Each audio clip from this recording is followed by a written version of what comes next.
Deepika Padukone super flop, Sonam Kapoor, Riya Kapoor super flop, Anushka Sharma super flop तो ठीक है, साथ में पूरी क्रेडिबिलिटी भी गई। आप कहेंगे यार पाटनी साहब इनकी पिक्चरें तो लगातार चल रही है। मैं पिक्चरों की बात नहीं कर रहा हूँ, मैं बॉलीवुड करियर की भी बात नहीं कर रहा हूँ, मैं सिर्फ बात कर रहा हूँ इनके प्रोडक्ट्स की। इन सब को लगा था ये फेमस है, ये नंबर 1 है, इनके लाखों करोड़ों फॉलोअर्स हैं, जो ये करेंगे हिट हो जाए, जो प्रोडक्ट लाएंगे लोग हाथों हाथ लेंगे। और क्यों ना सोचे ऐसा, जब दूसरे इतने सारे प्रोडक्ट इनको लाखों करोड़ों रुपया लेके कुछ सेकंड के लिए अपने एडवर्टीजमेंट्स में यूज करते हैं, तो इनके मन में ये भ्रम आना स्वाभाविक है कि ये प्रोडक्ट हमारी वजह से चल रहे हैं। और यदि हम खुद लॉन्च कर देंगे, बार बार अपना चेहरा दिखाएंगे, अरे खुद का चेहरा खुद को दिखाने में कोई पैसे तो लग नहीं रहे, अपना चेहरा बार बार दिखाएंगे तो सुपर हिट हो जाएंगे।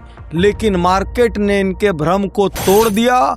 महज सेलिब्रिटी एंडोर्समेंट से, महज मार्केटिंग से, पैसा पानी की तरह बहाने से प्रोडक्ट सक्सेसफुल नहीं होते। प्रोडक्ट में इंटरनल दम होना चाहिए, तभी फर्स्ट यूजर सेकंड यूजर बनता है और तभी फर्स्ट यूजर दूसरों को रिकमेंड करता है। आज हम बहुत ब्रूटल बातें करेंगे इन तीनों की प्रोडक्ट लाइन के बारे में, कैसे इन्होंने पैसा पानी की तरह बहाया, कैसे इनके प्रोडक्ट खरीदकर लोगों ने चीटेड महसूस किया, कहां ये अपने कमिटमेंट में फेल हुए, ताकि आपको ये समझ में आए आप कितने भी ऑर्डिनरी हो, कितने भी छोटे शहर के हों, कितनी भी हम्बल आपकी स्टार्ट हो, यदि आपके प्रोडक्ट में दम होगा, यदि आपकी स्ट्रेटजीज राइट होगी तो आप सफल हो सकते हैं। आप कितने ही बड़े और फेमस हों, यदि आपके प्रोडक्ट में दम नहीं होगा तो आप फेल हो जाएंगे। सबसे पहले हम बात करते हैं दीपिका पादुकोण की, जो कि स्टार के रूप में सोनम कपूर, रिया कपूर और अनुष्का शर्मा से भी ज्यादा हिट है इस वक्त। दीपिका पादुकोण ने अपना ब्रांड लॉन्च किया 82 ईस्ट। यह एक प्रीमियम स्किन केयर ब्रांड है जिसमें सेरम, सनस्क्रीन, मॉइस्चराइजर और बहुत सारे लोशंस लॉन्च किए गए। इसकी बड़ी प्रीमियम पोजिशनिंग की गई और खुद एडवर्टीजमेंट्स में दीपिका पादुकोण इसको लगा लगा के प्रमोट करती नजर आई। 2022 में प्रोडक्ट आया और डिस्ट्रीब्यूशन चैनल बने D2C और नाइका। प्रोडक्ट की रेंज थी लगभग 1800 से लेकर 3000 के बीच और पोजीशनिंग थी लग्जरी स्किन केयर। अब जरा इसके नंबर्स की बात करते हैं। ब्रांड लॉन्च हुआ 2022 में। 2024 में इसका रेवेन्यू लगभग 21 करोड़ था, लेकिन कैश बर्न लगभग 23 करोड़ था। जितना पैसा आ रहा था उससे ज्यादा पैसा ये जला रहे थे, जबकि इनका खुद का ब्रांड फेस जो था एक तरीके से मानिए खुद के लिए कॉम्प्लीमेंट्री था। ये चीज इनको हिट हुई होगी तो 2025 में इन्होंने कॉस्ट कटिंग पर फोकस किया। अपने लॉस को घटाकर ये लगभग 12 करोड़ तक ले आए, लेकिन सेल भी घटकर लगभग सिर्फ 14 करोड़ रह गई। और आज इस ब्रांड का हाल ये है, ये अपनी अंतिम सांसें गिन रहा है। दीपिका पादुकोण खुद और उनकी प्रसिद्ध फिल्में भी इस ब्रांड को बचा नहीं पा रही। दूसरे नंबर पर बात करते हैं अनुष्का शर्मा के ब्रांड की, जिसका नाम था नुश, जो कि 2017 में लॉन्च हुआ। टॉप, जैकेट, कैजुअल्स, एथलीजर के साथ ये विमेंस के कैजुअल सेगमेंट में एंटर हुआ और साथ साथ मल्टीपल ऑनलाइन और ऑफलाइन प्लेटफॉर्म्स में इसको अवेलेबल कराया गया। लगभग 700 से 3000 के बीच की रेंज रखी गई, जो कि मिड मार्केट फैशन की कैटेगरी में आता है। 2019 में इस ब्रांड ने लगभग 8.5 करोड़ का बिजनेस किया। उसके बाद ये ब्रांड कितना बिजनेस कर रहा है, ये प्रॉफिट में है कि ये लॉस में है, इस बारे में कोई क्लियर कट आंकड़ा रिसर्च करने पर नजर नहीं आता। यह प्रोडक्ट अपने आप में इसलिए बर्बाद हो गया क्योंकि शुरू में इसको लॉन्च किया गया कि अनुष्का खुद इसकी डिजाइन्स को देखेंगी, वो खुद इसके प्रोडक्ट्स फाइनलाइज करेंगी, ये उनके पर्सनल टेस्ट के प्रोडक्ट हैं। लेकिन भाइयों कमाल हो गया, वही सेम प्रोडक्ट्स चाइनीज वेबसाइट्स पर बिक रहे थे, जो कि सेम डिजाइन के थे, सेम कलर के थे और बहुत सारी बार वो सेम प्रिंट के थे। जब इस पर खूब बवाल हुआ, इंटरनेट पर इस पे खूब मीम चली, तो बिजनेस पार्टनर सुदिति इंडस्ट्रीज आगे आए और उन्होंने कहा कि जिन चाइनीज मैन्युफैक्चरर से हम इन प्रोडक्ट्स को प्रोक्योर कर रहे थे, हमने उनके साथ डील की थी कि इन प्रोडक्ट्स को अपने प्लेटफॉर्म पर न बेचें। उन्होंने डील को ब्रेक करते हुए इसको मल्टीपल प्लेटफॉर्म्स में बेचा, खूब सारे इधर उधर के क्लैरिफिकेशन दिए। लेकिन जनता सच जान चुकी थी। एक और बहुत बड़ा ट्रस्ट डेफिसिट हुआ जब ये प्रोडक्ट लॉन्च किया गया। उस वक्त ये कहा गया कि अनुष्का शर्मा का पर्सनल टेस्ट, पर्सनल क्रिएशन है, लेकिन बाद में ये कहा गया कि अनुष्का शर्मा का कोई भी डायरेक्ट दखल डिजाइनिंग में नहीं है, प्रोडक्ट को चूज करने में नहीं है, वो महज एक पार्टनर है। लोगों को ये बहुत बड़ा ट्रस्ट ब्रेकर लगा। भाई हम तो प्रोडक्ट अनुष्का शर्मा के नाम से ले रहे थे, आपने शुरू में इनको डिजाइनर बताया था, अब आप बता रहे हैं इनका डिजाइन से कोई लेना देना नहीं है, टेस्ट से कोई लेना देना नहीं, प्रोडक्ट सिलेक्शन से कोई लेना देना नहीं है। एक बार ट्रस्ट मार्केट में ब्रेक हो जाए उसके बाद उसको खड़ा करने में बहुत वक्त लेता है और अधिकांश केसेस में वो फिर से खड़ा ही नहीं होता। अब हम बात करते हैं उस तीसरे ब्रांड की जिसको लोग डेड ब्रांड कहकर बुलाते हैं। यह लॉन्च किया गया रिया कपूर और सोनम कपूर के द्वारा। अब दोनों ने अपने नाम के शुरू के अल्फाबेट्स को मिलाया और RHESON रेजन ने इसको नाम दिया। भाई सेलिब्रिटीज का खानदान, स्वयं ये दोनों भी एक तरीके से सेलिब्रिटीज, पीछे से अनिल कपूर का लाइनेज, हर किस्म का सपोर्ट। ब्रांड को तो हिट होना था ना, लेकिन ब्रांड डेड हो गया। इसकी शुरुआत को समझिए। 2017 में शॉपर स्टॉप के साथ एक्सक्लूसिव अरेंजमेंट में ये लॉन्च हुआ। इसको लॉन्च किया गया अफोर्डेबल लग्जरी के रूप में, खास तौर पर विमेन के लिए, और रेट रखा गया लगभग 499 से 3599, मतलब अफोर्डेबल लग्जरी कैटेगरी। लेकिन इस ब्रांड का सच ये रहा, ये कभी खड़ा ही नहीं हुआ, ये कभी बड़ा ही नहीं हुआ।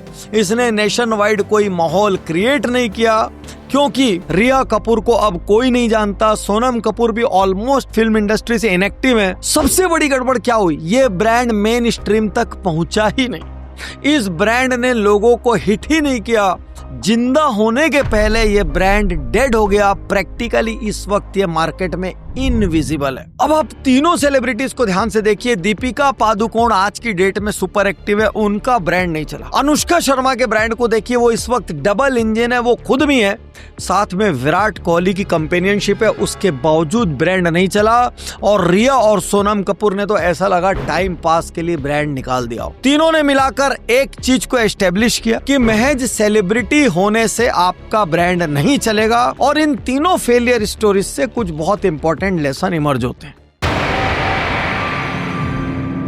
सबसे पहला lesson, fan base is different than customer base. आपके बहुत सारे फैन हो सकते हैं, जान पहचान वाले हो सकते हैं, परिवार हो सकता है, दोस्त हो सकता है, आपका सोशल मीडिया में बहुत बड़ा फॉलोवर ग्रुप या कंपेनियनशिप ग्रुप हो सकता है, लेकिन वो कस्टमर में कन्वर्ट नहीं होगा। हो सकता है आपकी इंस्पिरेशन की वजह से, आपके प्रति दीवानगी की वजह से एक बार लोग प्रोडक्ट ले लें, लेकिन वो रिपीट बाई नहीं करेंगे। इसलिए कभी भी किसी प्रोडक्ट को महज मेरा कनेक्शन है या लोग मुझे जानते हैं या मैं सोशल मीडिया पे एक्टिव हूं या मेरा पुराना एक्स प्रोडक्ट चला या मैं लेगेसी लेकर आया हूं, ये सोचकर एक एवरेज ऑर्डिनरी प्रोडक्ट को कभी भी लॉन्च मत कीजिए।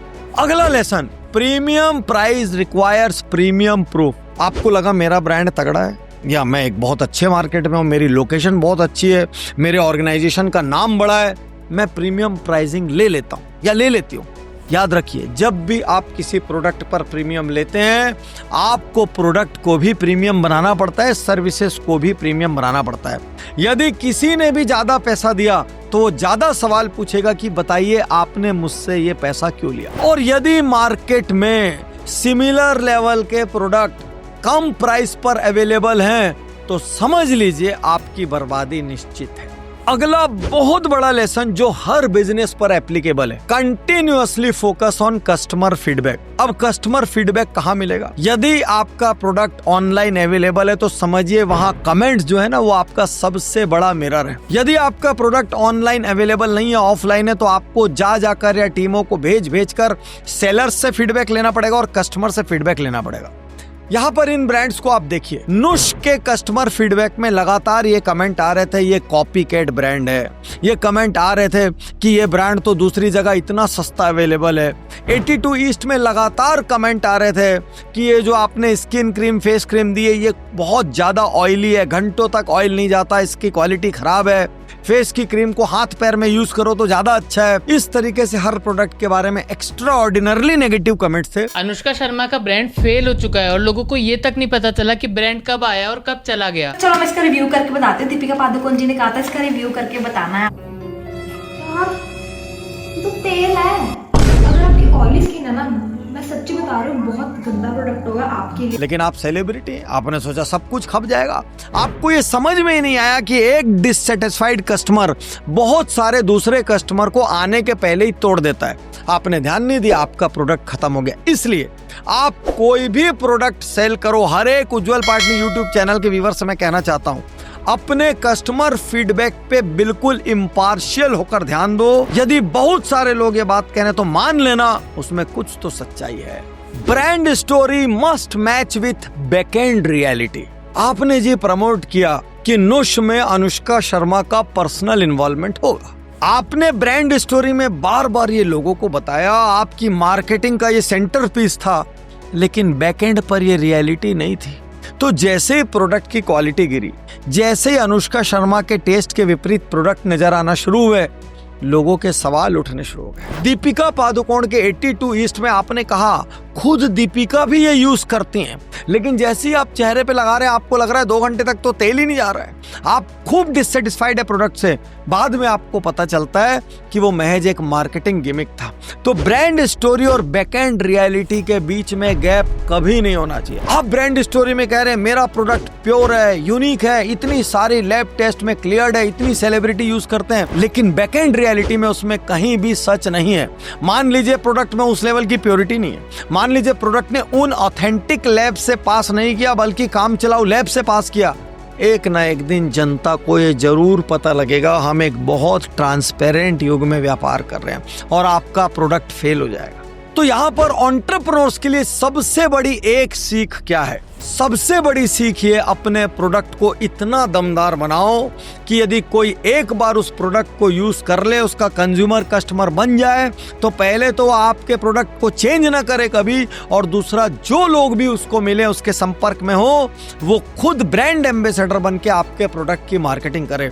यदि प्रोडक्ट में दम हो, लॉन्ग टर्म में वो मिनिमम मार्केटिंग के साथ भी सर्वाइव कर सकता है, क्योंकि बिजनेस का बहुत बड़ा हिस्सा रिपीट यूज के साथ आता है। और यहाँ पर कस्टमर्स के लिए सबसे बड़ा लेसन क्या है? अरे भाई फैंस, जागो यार। कोई भी सेलिब्रिटी आती है, कोई भी प्रोडक्ट लॉन्च करती है, आप बिना कमेंट्स को देखे, बिना उसकी डिटेल्स को समझे, आप ब्लाइंडली उसको खरीद लेते हो और बाद में रोना गाना मचाते रहते हो। सेलिब्रिटी अपने ब्रांड का यूज जरूर करेगा, क्योंकि उसको नहीं पता उसका ब्रांड कितने दिन है, स्टारडम कितने दिन है, लेकिन आप तो अपनी अकल लगाओ। शुक्रिया, धन्यवाद, थैंक यू। मैं तैयार हूँ, मैं तैयार